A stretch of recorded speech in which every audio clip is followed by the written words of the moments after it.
What is the alt-right? Everybody has an opinion about it, but nobody seems to know exactly what it is.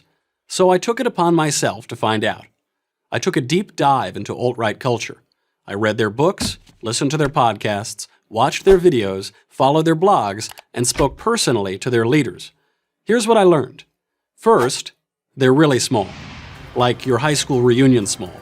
That big national alt-right gathering in Charlottesville in August 2017, yeah, that attracted all of about 600 people, and that's on the high end of estimates. And that infamous torch rally on the evening of August 11th, there were maybe 100 tiki torch carriers.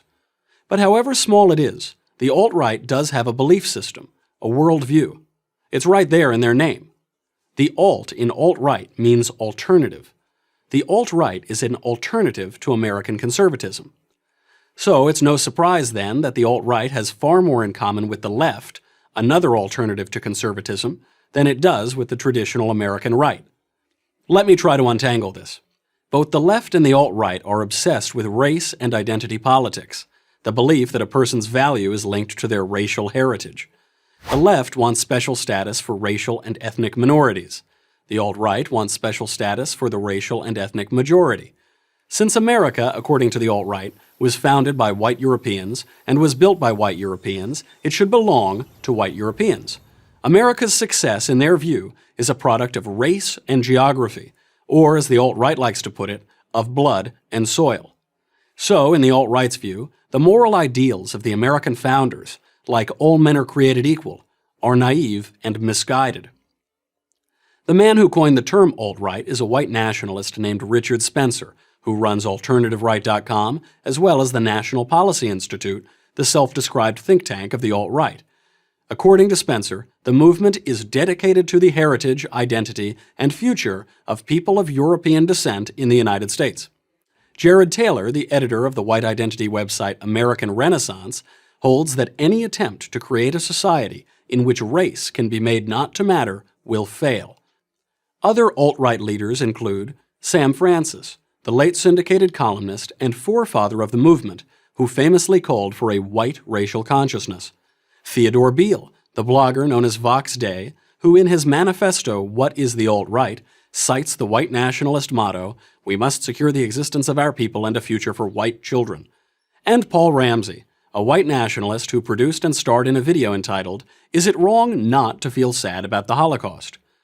Another area of agreement between the alt-right and the left is that both ultimately reject God.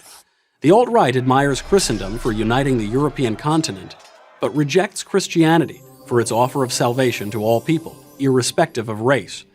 The movement's favorite philosopher, just like the Nazis of yesteryear, is Friedrich Nietzsche, who famously claimed God is dead. Spencer himself is an avowed atheist who, like leftists since Karl Marx, longs for a new ideology as robust and binding as Christianity to replace traditional religion. That brings us to the most glaring similarity between the alt-right and the left: their disdain for the individual. The constant focus of both the left and the alt-right on group identity means that they downplay the value of the individual. This stands in stark opposition to the fundamental American value, which conservatives have long championed, that places the individual, not the collective, at the center of society.